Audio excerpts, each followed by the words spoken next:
검찰 관계자는 정확한 정보를 바탕으로 이 전 대통령 측의 급소를 찔렀다고 표현했습니다. 다스실 소유주가 누군지 입증할 결정적 증거인 스모킹건을 확보했다는 뜻으로 해석됩니다. 어제 압수수색은 이 전 대통령이 재임 기간 이전에도 다스에 개입한 정황이 있는지 확인하기 위한 차원에서 들어간 것으로 보입니다. 이 전 대통령의 핵심 측근인 김백준 전 기획관이 진술 태도를 바꾼 것이 지지부진했던 다스 수사에 변곡점 역할을 한 것 아니냐는 분석도 나오고 있습니다. 이 전 대통령 측은 검찰이 편법적인 압수수색으로 다스 수사와 관련 없는 문건들까지 가져갔다며 검찰 수사를 강하게 비난했습니다. 경기도 부천시의 공장 부지입니다. 약 3,000제곱미터로 공시지가는 40억 원 정도입니다. 땅 시세만 100억 원에 육박합니다. 지금은 대부분 다 1,000만 원이 건너가거든요. 1,000만 원이면 누가 산 것들 좀 사겠는데. 서울 용산구의 한 상가에 있는 점포입니다. 이곳의 시세는 10억 원대입니다. 두 부동산 모두 이명박 전 대통령의 조카인 김동혁 씨 소유입니다. 당초 이 부동산들은 이 전 대통령의 큰 누나인 고 이귀선 씨의 소유였는데 2010년 이 씨가 사망하면서 아들인 김동혁 씨가 물려받은 겁니다. 그런데 김 씨가 최근 검찰의 비공개 조사에서 모두 외삼촌인 이 전 대통령의 재산이라고 털어놓은 것으로 JTBC 취재 결과 파악됐습니다. 이 씨는 해당 부동산들을 1980년대부터 소유하고 있었는데 그때부터 이 전 대통령이 차명으로 보유했다는 겁니다. 앞서 도곡동 땅과 다스 등을 포함해 10년 넘게 제기된 이 전 대통령의 차명 재산 의혹과 관련해 가족으로부터 구체적 진술을 확보한 건 처음입니다. 김영석 전 장관이 취임한 2015년 11월 청와대 내부 회의록 내용입니다. 이병기 비서실장의 세월호 특조위 관련 지시가 수두룩합니다. 특히 눈길을 끄는 건 참사 당일 대통령의 7시간 행적조사 관련입니다. 안종범 경제수석에게 특조위가 대통령 행적을 조사하는 걸 막기 위해 해수부를 적극 대응시키란 지시를 내린 건데 같은 지시가 5차례나 떨어졌습니다. 특조위 1차 청문회를 앞두곤 조윤선 당시 정무수석에게 기형적인 특조위를 폐지할 필요가 있다며 여당과 논의에 추진하란 지시도 내려옵니다. 우병우 민정수석에게 떨어진 지시는 세월호 참사를 알리려는 전교조 계획의 무력화였습니다. 이런 지시를 받은 수석들은 해수부 등 담당 부처들에게 구체적인 활동을 지시했을 가능성이 큽니다. 이에 따라 김 전 장관이 구속되면 이병기 전 실장 등 박근혜 정부 청와대 수뇌부에 대한 세월호 진상규명 방해 혐의 수사도 속도를 낼 전망입니다. 날씨가 많이 풀렸고요. 이 좋은 날씨에 오늘 하늘을 보니까 하늘이 정말 가을 날씨 같은 정도로 굉장히 깨끗한 공기 좋았고요.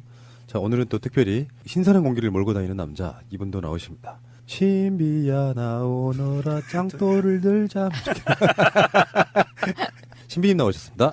예, 반갑습니다. 북쪽에서 시원한 바람이 내려오고 있습니다. 예, 알겠습니다. 자, 북쪽에서 다음에 유명종님 나오셨고요. 안녕하세요, 유명종입니다. 그리고 마차님 나오셨어요. 안녕하세요, 마차입니다. 예, 오늘도 방송 재미나게 저사불고 한번 갑시다. 걱정이에요. 왜? 처음부터 걱정이세요? 예, 너무 예뻐지셔서 지금 시원하게. 내가 마지막으로 경고해요. 지겨워. 가족끼리 이러지 마세요. 북한의 평창 오는 선수단 있잖아요. 오늘 남측 전세기 타고 왔습니다. 예, 맞습니다. 아시아나죠? 네, 마식령 훈련장에 갔던 우리 남한 선수들하고 북한 선수들이 같이 비행기를 타고 오는 네. 정말 훈훈한 모습이었습니다. 아, 그것도 역사상 최초라고 그러죠. 동해 쪽에서 날아서 양양공항인가요? 예. 예, 그곳에 온 건 처음이래요. 이렇게 간단하고 쉬운 걸 막 돌아가잖아요, 우리가. 대한민국이 만들어지고 나서 해방 이후에 동해 쪽에 항공로가 처음 열린 거예요. 굉장히 좀 역사적으로 좀 이슈가 크게 될 만한 사항들이고요. 사실 이게 우리는 동해하면 항상 미국의 태평양 함대와 북한의 신경전 이것만 떠올리고 또 뭐였죠? 그 죽음의 백조라고 그러는 그 전폭기 스텔스 전폭기가 매일 뜨고 괌에서 떠서 날아다니고 하던 위협 비행을 하던 곳이라고만 생각했었는데 여기에 이 평화의 상징 민간항공기가 뜬 거예요. 굉장히 이거는 역사적인 사건이라고 볼 수 있습니다. 그리고 더불어 북한의 동쪽 이 원산 이쪽 지역은요. 미군을 견제하기 위한 군사시설들이 굉장히 많고요. 그리고 이번에 선수단이 같이 온 그 갈마 비행장도 북한의 군사 비행장을 같이 쓰는 곳이에요. 전투기가 같이 있는 곳이기 때문에 보안이 굉장히 엄격하고 공개되기를 꺼리는 곳인데 이번에 공개가 되고 민간 항공기가 왔다 갔다 하는 역사적인 일이 벌어진 겁니다. 그러니까 아시아나항공 OG 13585. 저희가 이제 예전에 제가 연기를 한번 갔다 왔잖아요. 그래서 연기를 갔는데 그쪽에 이제 북한 전용 식당이 있어요. 북한 우리가 생각하는 대로 하는 춤도 추고 노래도 부르고 밥도 먹고 하는 곳인데 그곳에 가서 같은 동포들끼리 껴안고 이제 눈물도 흘려보고 이랬었단 말이죠. 같이 훈련을 하고 넘어오면서 기장의 그 멘트가 저는 이 멘트를 보고 눈물이 날 정도로 감동적이었어요. 한번 읽어주시죠. 여러분, 지금 막 북한 영공을 통과했습니다. 누군가가 앞서 걸었던 피땀 어린 노력으로 이곳에 다시 올 수 있게 됐습니다. 굉장히 감격스럽습니다. 이 말만 들어도 감격스럽다. 저는 이 두 번째 단락, 누군가가 앞서 걸었던 피땀 어린 노력. 그렇죠. 이 소리를 듣고 우리 청와대에 있는 문재인 대통령이 얼마나 눈물을 흘렸겠어요. 감격적이었고. 그런데 이전과 좀 다른 점이 있더라고요. 젊은 세대들은 역시 틀리다. 그리고 김정은 위원장도 사실은 젊은 세대 아닙니까? 우리가 볼 때는. 네. 네, 젊은 세대죠. 이제 40 안 됐나요? 젊은 세대에서 감각이 다르다. 이번에 이 북한 선수단들이 김정은과 김일성의 휘장의 배지를 달지 않았다는 거잖아요. 네, 우리 측도 태극기 안 달았고요. 그렇죠. 예. 달지 않았다는 거에서 굉장히 신세대적 감각이 있는 것이고 그 다음에 이 비행기 안에서 서로 웃고 밝은 모습들을 한번 보십시오. 사진도 찍고 인증샷도 찍고 그러면서 그 분단의 역사를 넘어온 겁니다. 예. 일단 남한 대표단이 북한으로 갔을 때 그 기장의 멘트고요. 아까 그렇죠. 그거는 근데 이게 재밌는 게 난 상상도 못했던 대북 제재 조건이 있더만요. 네. 그 미국이 발표한 대북 제재 가운데 북한을 방문했던 항공기는 180일간 미국 내 공항에 착륙할 수 없다 이런 조항이 있대요. 그 정도로 국제적인 제재가 엄중하네요. 뭐 경제 제재 이런 것들이 그냥 말로만 제재하는 거다 생각했는데 그런 부분이 있군요. 이런 부분 때문에 미국의 사실은 이게 이제 미국이 북한을 제재하기 위해서 전 세계 국가들을 상대로 북한의 비행기 띄우지 마라는 선언을 했던 거고요. 그 선언 때문에 아시아나는 민간 항공사고 이익을 위해서 움직이는 기업이기 때문에 이 비행기가 미국에 들어가서 착륙하지 못하는 사태가 나면 굉장히 큰 기업적 손실이 오거든요. 안 가면 되죠 뭐. 꼭 미국만 가야 되나? 근데 이 항공기의 하나인 거잖아요. 그렇죠. 그렇죠. 그러니까, 이 항공기 하나인데 국내선 민일 거고. 그럼에도 불구하고 대한민국 정부에서는 이렇게 정부 차원에서 일을 진행하는 거에 있어서 민간 기업이 손해를 보면 안 된다는 개념으로 이걸 막바지까지 미국과 협상을 한 거예요. 나중에 그 비행기든 뭐 KTX든 열차든 버스든 간에 어디 터미널이나 역에 가면은 평양, 원산, 아오지 뭐 이렇게까지 다 할 수 있는 그런 시대가 빨리 와야 되는데 말이에요. 그러니까 이런 작은 거 하나라도 이제는 우리 국민들이 이게 불합리하다는 걸 알잖아요. 미국이 뭐간데 왜 북한을 가면 안 되냐는 거죠.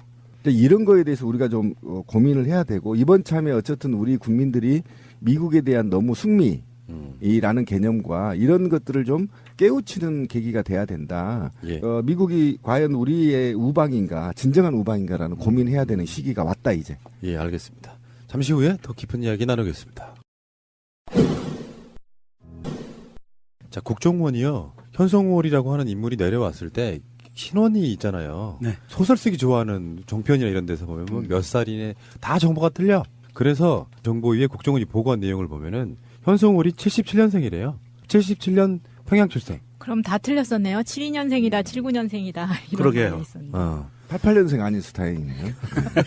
신비와 친구. 네. 참, 네. 조선일보는 뭐 총살당했다부터 시작해서 네. 이런 개지랄들에 대해서 좀 자정적인 노력도 좀 하고 대국민 사과도 해야 되고 그러는 거 아니야? 그러니까 저희가 우리 방송에서 계속 얘기했지만 이 조선이 북한 방송에서 독점적 지위를 가졌거든요.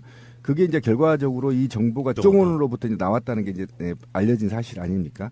그러면 이 국정원이 왜 조선에만 특혜의 보도자를 줬는지부터 얘기가 돼야 그렇죠. 되고 이 부분도 좀 나가야 되고 맞아요. 그러면 국정원이 정상적인 정보를 조선에 줬느냐 과거에 총살당했다가 몇 달 있다 나왔잖아요.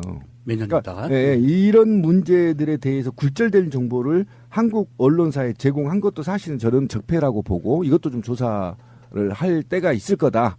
네, 저는 그렇게 보거든요. 자꾸 북한과 남한을 대치하는 형태로 만들려고 하는 의도를 보이고 있는 방송사. 그렇죠. 거기에 독점적으로 정보를 주면서 그 분위기를 끌어갔던 국정원.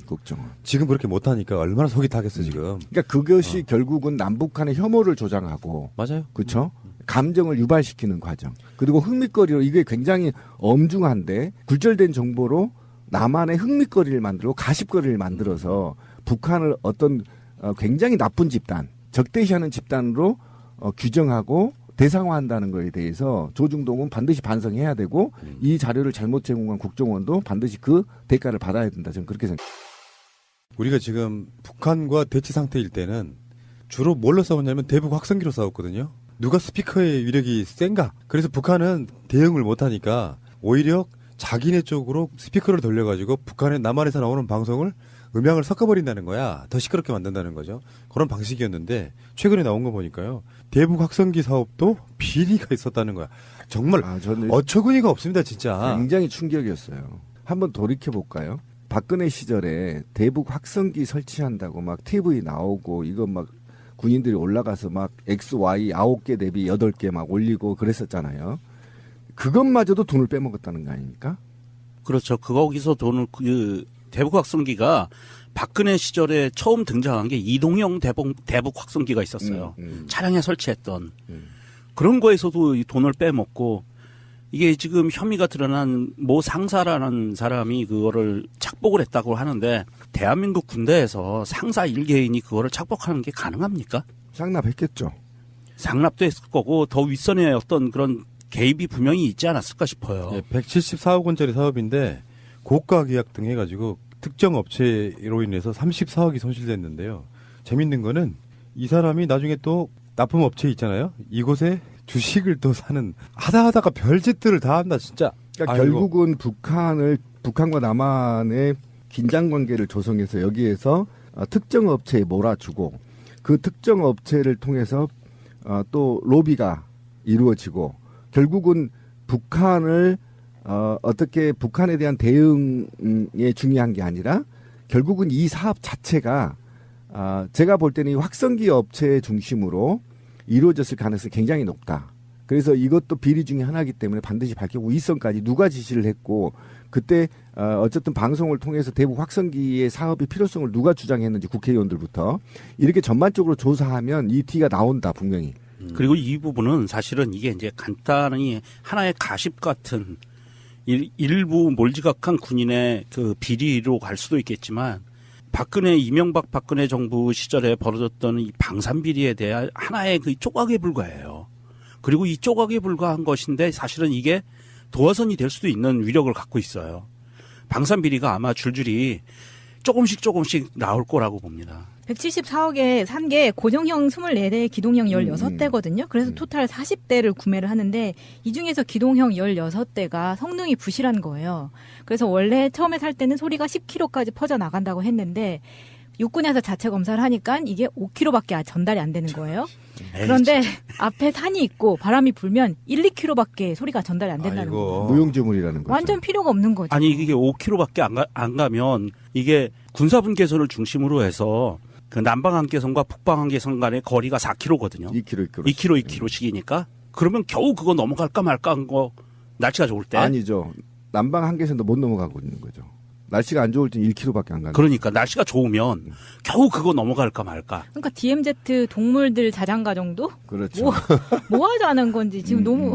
그러니까 괜히 그것도 좋은 것도 아니야. 깨우기만 해 동물들을. 그러니까요. 재우지도 못하고. 그러니까 대북 확산기 사업은 그나마 사람들에게 관심을 많이 받았던 사업이잖아요. 뉴스에 계속 나왔죠. 그렇죠. 그럼에도 이런 비리가 생기면 관심을 받지 못하는 그런 사업들은 어마어마했겠다는 생각도 자, 그런데 문제는 이게 이제 감사원 지적이 나온 거잖아요. 그런데 만약에 자유한국당이 계속 집권했더라면 이건 감사도 못했던 거 아닙니까?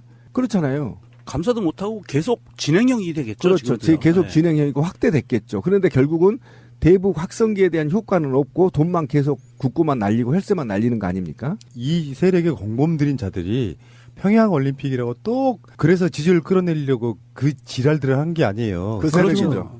자기들 돈 안 되니까. 그리고 이들은 지금 처벌을 받지 않았기 때문에 곳곳에 각 부처에 관료주의적 성격으로 포진되고 있어요. 그래서 지금의 문재인 정부의 정책을 굴절시키거나 또는 문재인 정부의 정책을 훼손하거나 이래서 국민과 진보 정치, 진보 민주 정치를 더 확산하지 못하게끔 블록을 형성하는 집단들로 구성되어 있거든요. 하루 빨리 이것들을 솎아내지 않으면 제가 볼 땐 적어도 계속 문재인 정부의 발목을 잡을 놈들입니다. 그래서 이놈들은 솎아서 바로 짱돌로 조사버려야만 지금 우리가 정말 국민이 원하는 나라를 만들 수 있고 동북아 평화를 가져올 수 있다라는 거거든요. 세상에 빼먹을 거 없어서 이 확성기에서 빼먹습니까? 어떻게 보면 빼먹는 게 더 좋아졌지만, 그죠? 그렇죠. 네. 딱 빼먹기 좋은 시대였었죠. 근데 이런 게 얼마나 비일비재하겠습니까? 지금 이 정부에 들어와서 아직은 방산비리는 손도 못 대고 있습니다.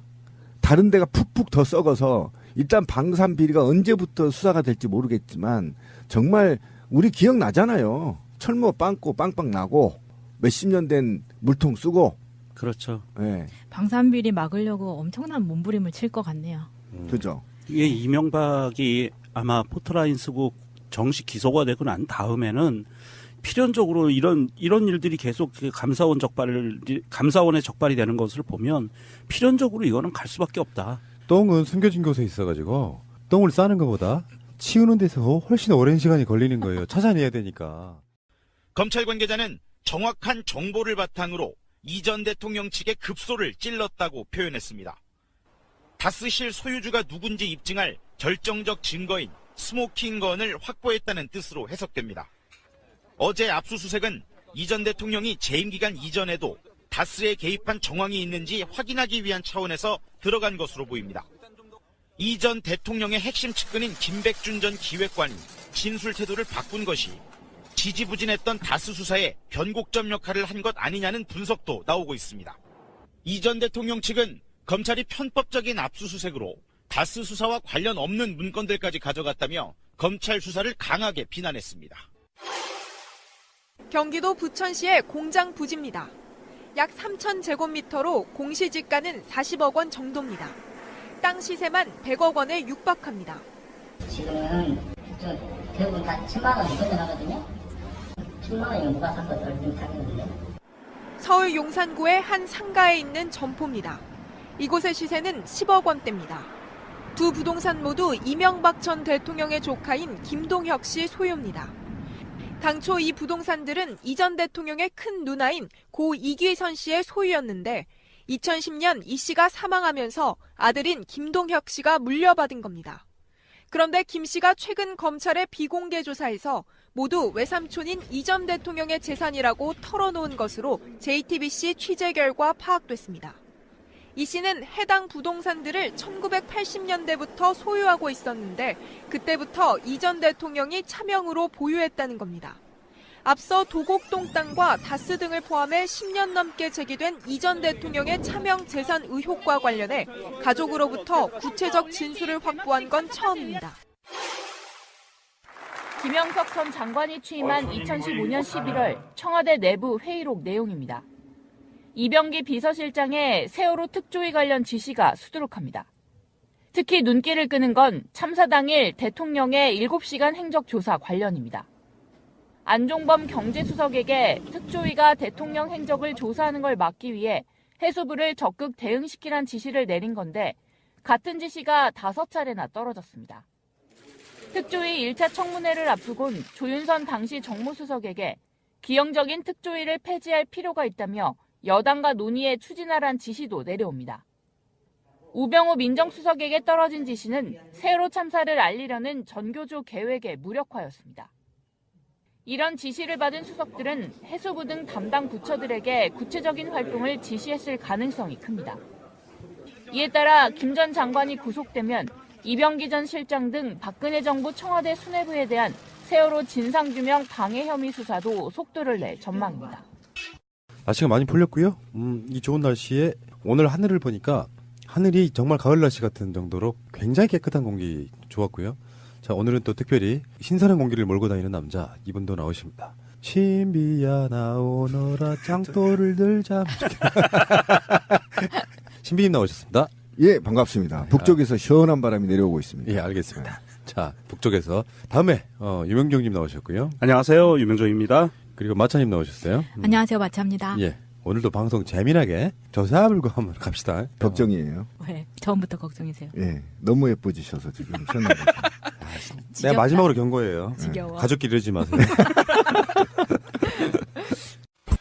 북한의 평창 오는 선수단 있잖아요. 오늘 남측 전세기 타고 왔습니다. 예, 맞습니다. 아시아나죠? 네, 마식령 훈련장에 갔던 우리 남한 선수들하고 북한 선수들이 같이 비행기를 타고 오는 네. 정말 훈훈한 모습이었습니다. 아, 그것도 역사상 최초라고 그러죠. 동해 쪽에서 날아서 양양공항인가요? 예. 예, 그곳에 온 건 처음이래요. 이렇게 간단하고 쉬운 걸 막 대- 돌아가잖아요, 우리가. 대한민국이 만들어지고 나서 해방 이후에 동해 쪽에 항공로가 처음 열린 거예요. 굉장히 좀 역사적으로 좀 이슈가 크게 될 만한 사항들이고요. 사실 이게 우리는 동해하면 항상 미국의 태평양 함대와 북한의 신경전 이것만 떠올리고 또 뭐였죠? 그 죽음의 백조라고 그러는 그 전폭기 스텔스 전폭기가 매일 뜨고 괌에서 떠서 날아다니고 하던 위협 비행을 하던 곳이라고만 생각했었는데 여기에 이 평화의 상징 민간 항공기가 뜬 거예요. 굉장히 이거는 역사적인 사건이라고 볼 수 있습니다. 근데 그리고 더불어 북한의 동쪽 이 원산 이쪽 지역은요. 미군을 견제하기 위한 군사 시설들이 굉장히 많고요.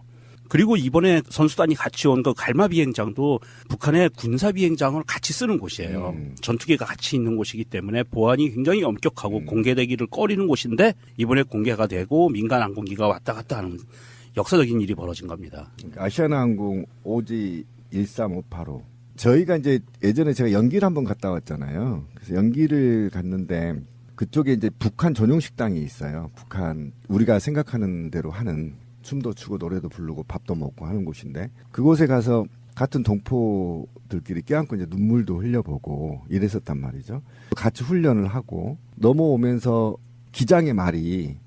기장의 그 멘트가 저는 이 멘트를 보고 눈물이 날 정도로 감동적이었어요. 한번 읽어주시죠. 여러분, 지금 막 북한 영공을 통과했습니다. 누군가가 앞서 걸었던 피땀 어린 노력으로 이곳에 다시 올 수 있게 됐습니다. 굉장히 감격스럽습니다. 이 말만 들어도 감격스럽다. 저는 이 두 번째 단락 누군가가 앞서 걸었던 피땀 어린 노력 그렇죠. 이 소리를 듣고 우리 청와대에 있는 문재인 대통령이 얼마나 눈물을 흘렸겠어요. 감격적이었고.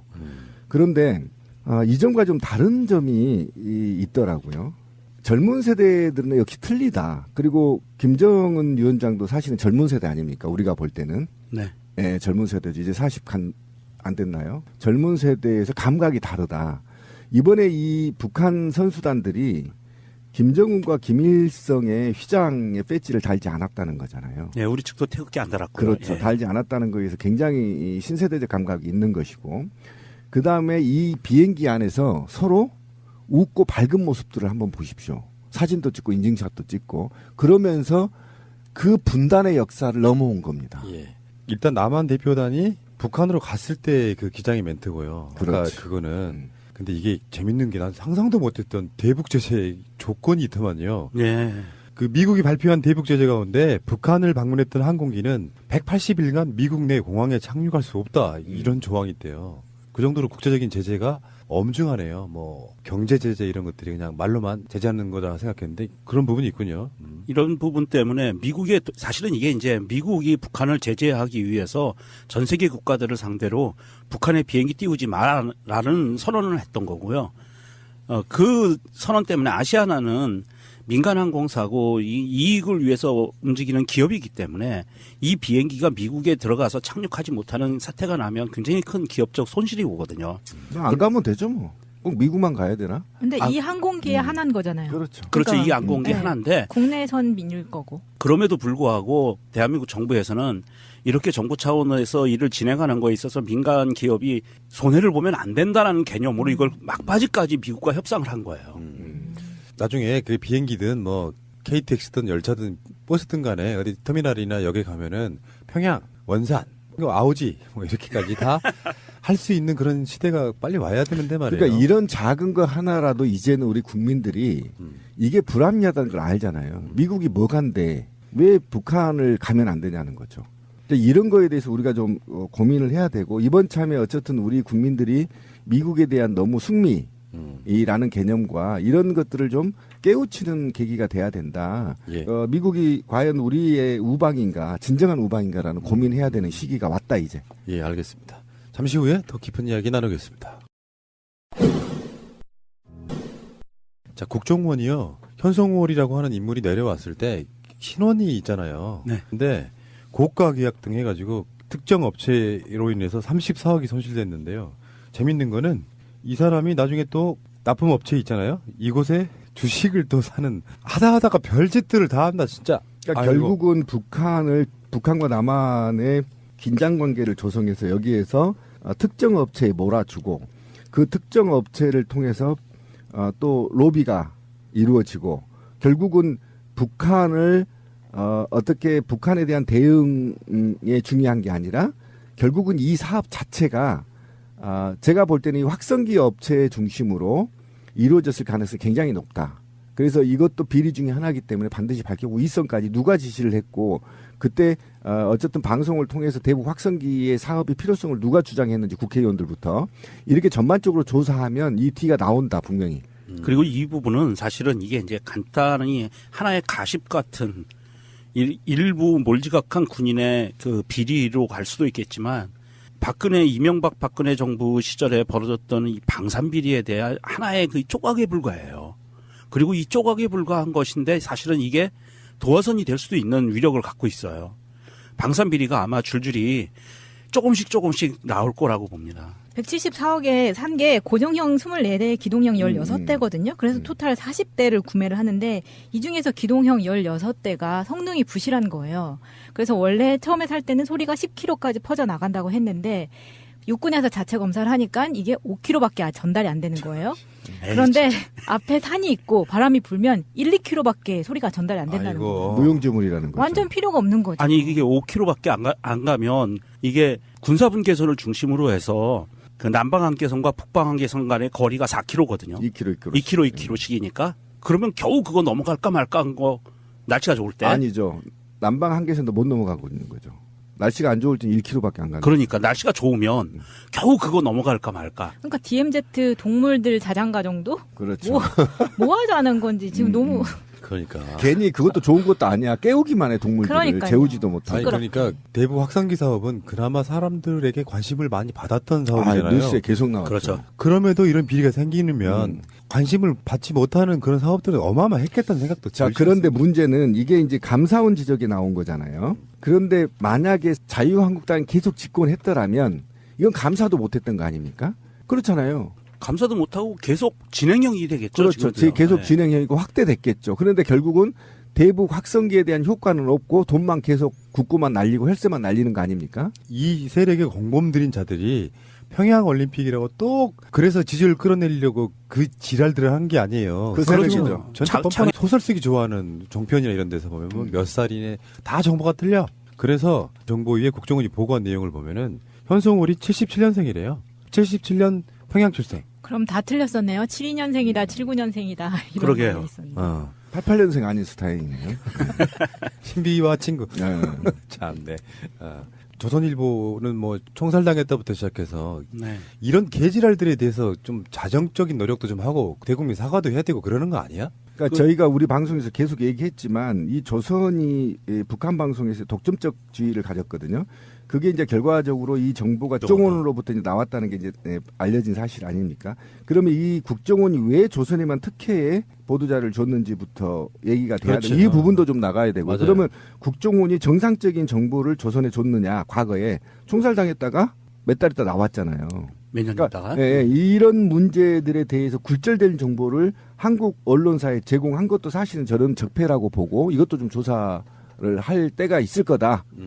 저는 그렇게 보거든요. 자꾸 북한과 남한을 대치하는 형태로 만들려고 하는 의도를 보이고 있는 방송사. 그렇죠. 거기에 독점적으로 정보를 주면서 그 분위기를 끌어갔던 국정원. 지금 그렇게 못하니까 얼마나 속이 타겠어 지금. 그러니까 그것이 결국은 남북한의 혐오를 조장하고. 맞아요. 그렇죠.